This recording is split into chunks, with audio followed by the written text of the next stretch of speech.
On est en plein cœur de l'année 2024 lorsque Warren Buffett prépare dans l'ombre l'un des plus gros coups financiers de la décennie, et certainement le plus gros coup de l'ensemble de sa vie. Alors que les marchés ne se sont jamais aussi bien portés, il se déleste de 166 milliards de dollars. Une décision incompréhensible en pleine période d'euphorie boursière, mais ce que personne ne sait, c'est que les marchés s'apprêtent à vivre l'une des pires crises du siècle. Et quelques mois plus tard, en effet, tous les marchés s'effondrent. Le S&P 500 perd 8%, le CAC 40 près de 10% sur le dernier mois, les derniers jours. Et tout ça suite aux mesures des taxes douanières annoncées par Trump. Des milliards de dollars partent en fumée, ruinant par la même occasion des milliers d'investisseurs paniqués. Tout ça, personne n'aurait pu l'imaginer. Pourtant, Warren Buffett l'avait prédit. Ce qui lui a permis d'ailleurs de devenir aujourd'hui l'un des hommes les plus riches du monde via sa société d'investissement Berkshire Hathaway, gagnant 2 places dans le classement des 10 plus grandes fortunes mondiales en seulement quelques mois. Et tout ça juste avec du cash. Et on va aller encore plus loin car il a même réussi à faire exploser les profits de sa propre société, passant de 146 à 168 milliards de dollars, un record historique au cours d'une année aussi chaotique. Mais le plus choquant, ce n'est pas qu'il ait gagné autant, c'est surtout qu'il a fait exactement ce qu'il a toujours dit de ne pas faire,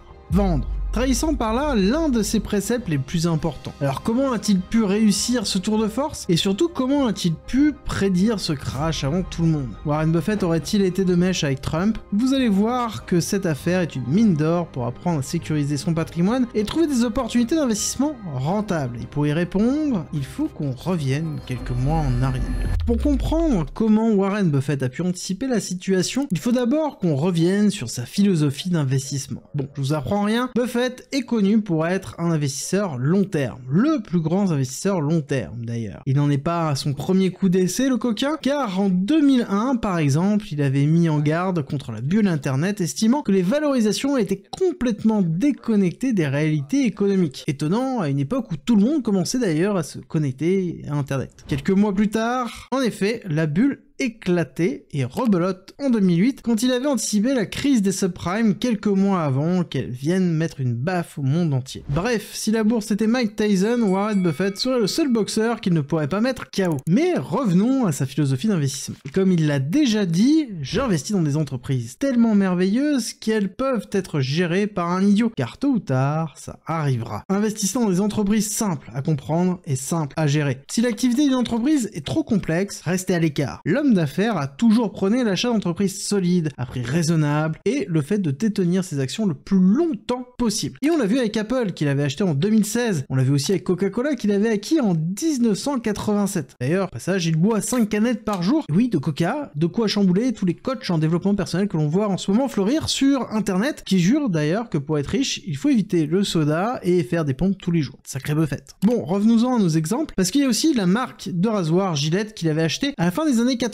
Et c'est d'ailleurs ce qui l'a rendu riche puisqu'il a misé sur des entreprises solides à partir de choix mûrement réfléchis, en misant sur les effets cumulés et l'augmentation de leurs dividendes. Comme il l'a répété à plusieurs reprises, notamment dans ses lettres aux actionnaires, il a jusqu'ici prôné le fait de prendre position pour toujours. D'ailleurs, petite anecdote intéressante, la dividende par action de Coca-Cola quand il l'a acheté était à 7 cents, alors que maintenant elle tourne dans les alentours de 2 $ par action. Bref, clairement, Warren Buffett, c'est un investisseur qui a du flair. Mais en 2024, coup de tonnerre, il brise sa propre règle d'or. Contre toute attente, Buffett a commencé à vendre massivement, mais vraiment massivement, des actions à hauteur de plus de 166 milliards de dollars, particulièrement celles d'Apple et de Bank of America, alors que ces actions pourtant avaient été multipliées respectivement par 10 et par 3 au cours des 10 dernières années. Ce n'est pas tout, car en parallèle, il a fait en sorte d'accumuler le plus de réserves possible, allant avec une réserve de liquidité record via sa société de plus de 334 milliards de dollars à la fin de l'année. Je ne sais pas si vous vous rendez compte, mais il est allé jusqu'à faire sauter près de 50% de son portefeuille actions. Et il ne gère pas le portefeuille de Michel de la Conta, le Warren. C'est juste du jamais vu dans sa stratégie. Alors la question qu'on se pose tous, pourquoi il a fait ça? Et surtout, comment est-ce qu'il a pu voir venir ce coup avant même que Trump ne dise quoi que ce soit? Eh bien, la réponse risque certainement de vous surprendre. Contrairement à la plupart des investisseurs qui se vantaient de voir voir les cours monter, Buffett a commencé à évoquer une situation incertaine et des marchés dangereusement valorisés, notamment sur le secteur de la tech comme on l'a vu avec des actions comme Apple ou encore Alphabet prenant l'équivalent de 36% de valorisation rien que sur l'année 2024. Là où la majorité des investisseurs s'excitaient et rachetaient en masse, Buffett restait prudent, comme s'il avait clairement envisagé la correction qui s'annonçait. Car oui, Buffett a su mettre le doigt sur l'état incertain des marchés bien avant la plupart d'entre nous. Contrairement à la plupart des investisseurs, Warren Buffett ne se contente pas de suivre l'état des entreprises dans lesquelles il investit. Non, ce serait beaucoup trop facile. Lui, il analyse en profondeur l'économie et la macroéconomie dans leur ensemble. C'est-à-dire qu'il suit autant les investissements de l'État que l'évolution du chômage ou de l'inflation. Son but ? Ne rien louper et toujours garder une vue d'ensemble pour bien piloter sa stratégie derrière. Et ça tombe plutôt bien. Car fin 2024, début 2025, les taux d'intérêt grimpaient à des niveaux stratosphériques atteignant les 4,2%. Une aubaine pour Warren Buffett qui, contre toute attente, en a profité pour se tourner massivement vers les obligations d'État. Et à la différence des actions, elles ne sont pas émises par des entreprises, mais par de l'État pour rembourser sa dette, pour pouvoir tout simplement emprunter. Autrement dit, c'est comme si l'État vous empruntait directement de l'argent et pour vous rembourser derrière avec un taux d'intérêt à votre avantage. Alors là, je vous entends déjà venir,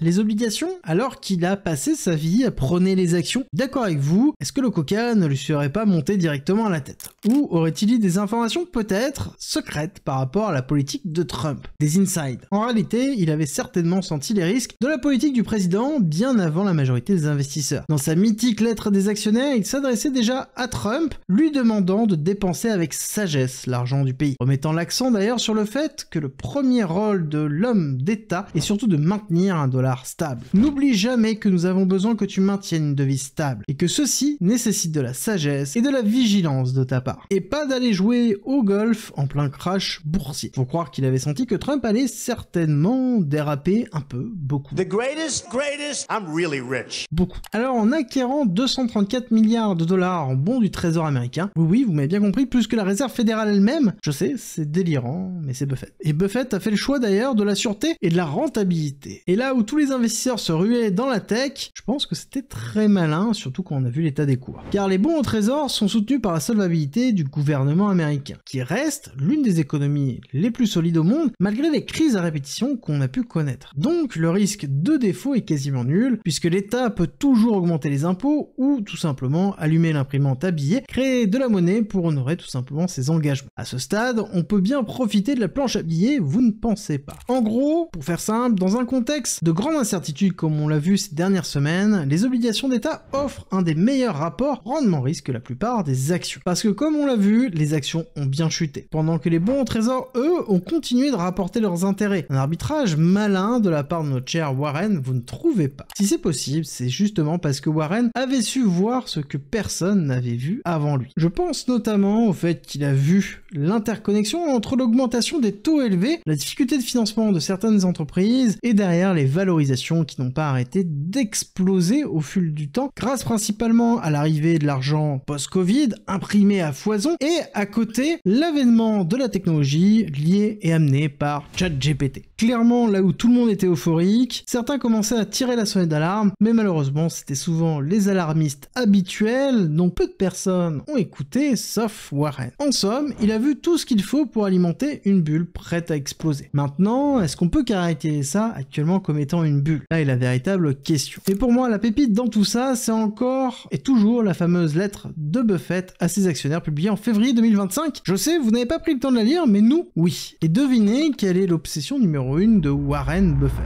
Le cash est toujours le cash. Et oui, dans un marché difficile, le cash reste l'élément le plus important pour pouvoir se diversifier, pour pouvoir réaccumuler et surtout pouvoir survivre. Conserver son capital reste toujours la règle numéro 1 de l'investisseur. Mais pour y arriver, on doit justement arrêter son principe, le principe le plus important, le principe martelé depuis des décennies qui lui ont permis d'ailleurs d'entrer dans le top 10 des hommes les plus riches du monde. Comme on l'a vu, Warren Buffett est réputé pour son légendaire mot d'ordre: la meilleure période pour détenir une action, c'est l'éternité. En clair, quand il investit dans une entreprise, c'est pour le très long terme, voire même très long terme, le toujours, tout simplement. Un mantra martelé par de nombreuses interviews, des lettres aux actionnaires depuis des décennies. Pourtant, quand on voit le coup qu'il a fait, je me sentirais trahi si j'étais un fan de Buffett. Comment expliquer le fait qu'il ait vendu plus de 160 milliards de dollars d'actions? A-t-il trahi tout simplement ses principes les plus sacrés? Serait-il devenu aussi volatile que le marché qu'il prétend dompter? En réalité, comme souvent avec Buffett, il faut creuser un peu pour vraiment comprendre. Car s'il répète qu'il adore garder ses actions ad vitam aeternam, il a toujours précisé que les ventes peuvent parfois se justifier. Notamment si les fondamentaux de l'entreprise se dégradent significativement ou si les valorisations deviennent complètement excessives et déconnectées de la réalité économique. Il est loyal, le Warren Buffett, mais pas aveugle. Disons qu'il sait partir quand la relation ne crée plus de valeur. Et franchement, je connais quelques personnes qui auraient bien évité des drames sentimentaux si elles avaient appliqué la même logique. Et c'est exactement le diagnostic qu'a posé l'homme d'affaires pour en 2024 et 2025. À ses yeux, les marchés étaient survalorisés et les belles opportunités d'investissement se faisaient de plus en plus rares. Sa décision de vendre massivement était donc dictée par la prudence, et pas une envie soudaine de spéculer ou de timer le marché. Ni parce qu'il a prédit le crash que risquait de causer Trump après son élection grâce à une boule de cristal. Mais du coup, quel est son réel objectif? C'est simple. Préserver son capital dans un environnement risqué et se donner les moyens de saisir des opportunités quand les marchés auront terminé leur correction. Il ne s'agit pas vraiment d'une trahison, mais plutôt de l'illustration parfaite de sa philosophie d'investissement. Sachez vous adapter en restant patient, le mot important, patient, pour atteindre les objectifs que vous vous êtes fixés. Et d'ailleurs, je suis curieux, qu'est-ce que vous avez fait de votre côté? Vous l'avez joué en mode holder, en gardant vos positions, ou est-ce que vous avez suivi le bon vieux Warren en vendant une partie de votre portefeuille en amont et que vous êtes